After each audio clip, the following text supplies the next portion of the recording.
না না আজার এগুলো যে মালিক তার আমগুলো তো দেয় না যে এগুলো নেওয়ার গুঁড়ো নিতে দিছে সেই পুরো লেক জুড়ে শাপলা ফুলের সুন্দর একটা সমারোহ আছে তো যেতাম এই যে আধার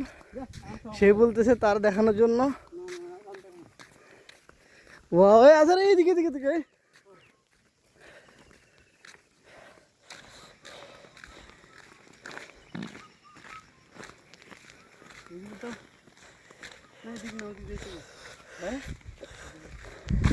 ফাহিম সেদিকে আসো একটু এই আজার লেকের পাশ দিয়ে গেলে না সুন্দর হতো লাগার